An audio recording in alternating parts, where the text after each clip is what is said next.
Okay, we're on the east side of the garage. This is the electric power coming to the house. This is where we're at now. This is the electric power. Electric power coming into the house is below grade. We have a nice little slider tube on here, so as the structure and the ground move, it can go up and down. That's great. Our meter is sealed on 3 sides. Okay, we're coming up here, and some of the newer meters say 250 volts, but this one just says 240, which is fine. That's all you're going to use. All right, we got L1 and L2 coming in here. We should have, this is the main principal, 200 amps on the east side, the exterior side of the garage. Okay, now L1 and L2 coming in, they should have something like this, a non-conductive cover. A lot of times they're neoprene little boots, snaps, caps, call it what you will. But we got little covers, and we do not have our covers on L1 and L2. Let's see what we got going here. L1 and L2 do not have protective covers.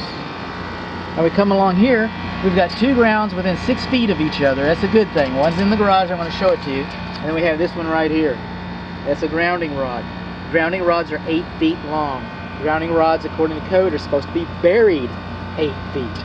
Now, if the code inspector came out here and met with the electrician, and the electrician put an ohm meter on this, and showed that it had enough resistance, sometimes the code inspector will let that go.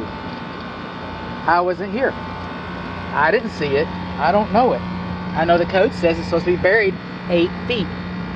It's not supposed to be buried 7 feet 6 inches. It's supposed to be buried 8 feet. Okay? It's nice and stiff. That's good. Sticking up out of the ground. Don't cut your foot on it. Don't mow over it. But it's supposed to be buried 8 feet. Bonus round, yay! This is our grounding for our bonding, our electrical bonding for our gas meter. And we've disrupted some of this protective tape over here so the piping can rust. And so we just need a little bit of paint, anything that just needs to be covered to keep the rust from occurring. We're moving along, we're still on the east wall of the garage, east interior wall.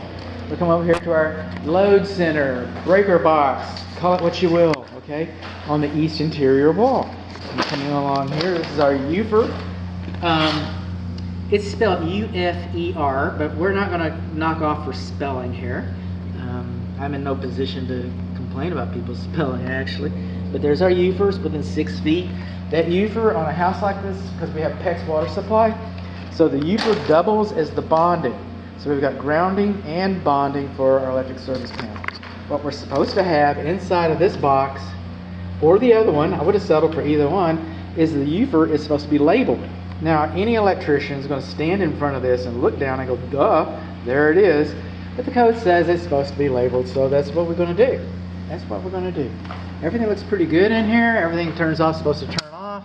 This is the way we do it. This is what the manufacturer says to test these units. So I've gone through and I've done them all. Our clothes dryer is GFCI protected. Our kitchen range, I can't read. What does that say? I don't know. Is that, what is that? Okay.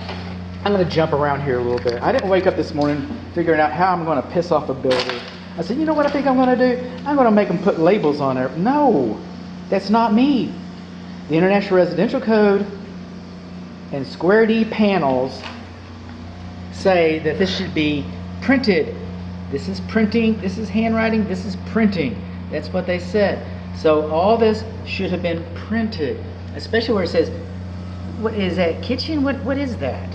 Okay, because what I'm really looking for, and I can't find it, help me here, but I'm looking for the breaker box, the circuit breaker. I'm looking for the circuit breaker for the kitchen range. It's a gas range, but we're going to have a breaker here somewhere, right? And we're supposed to have a lockout. We're supposed to have a lockout for it, so that when you turn off the kitchen, the lock, you can put a lockout on it. You can go service the range. You got to pull the range out, put the range back, come back, take the lockout, and redo it. We don't have a lockout for the kitchen range. Panel is not properly labeled. Okay, we got combustible. I know this is stupid, but you know what? There's a code for this. You're not supposed to have combustible debris inside of the cabinet. You're just not. And then look at this. Let's just sit this up there right there. It's kind of pretty. You're not supposed to have a gap wider than 1/16 of an inch between the cabinet and the wall. You're not supposed to have a cabinet wider than the cabinet and the wall. This cover fits on this edge. It seals it up. If something goes bad inside of this cabinet, it stays inside of this cabinet. The way this is now, fire could jump out off of this combustible debris inside the cabinet that's melting down, wrap around that corner, and go to your exterior walls and spread over the house. That's what can happen.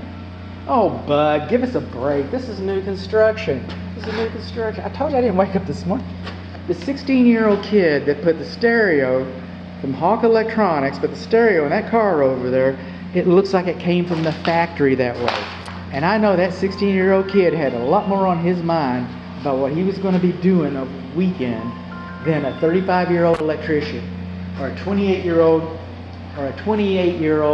drywall installer. I know that these men can install this cabinet flush next to the wall a lot better than they have. So what did we learn?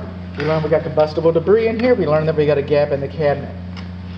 Those protective booties aren't required here. We learned that we've got handwriting. We learned that we do not have a lockout for our range, although we do have GFCI for our clothes dryer. That's a good thing. We learned we don't have a lockout for our range. We learned that L1 and L2, not here, but outside, L1 and L2 do not have protective non-conductive covers. Eventually these will be required, but they're not required today. Okay? We also learned that our grounding rod is not properly buried. And we learned that they misspelled Uford.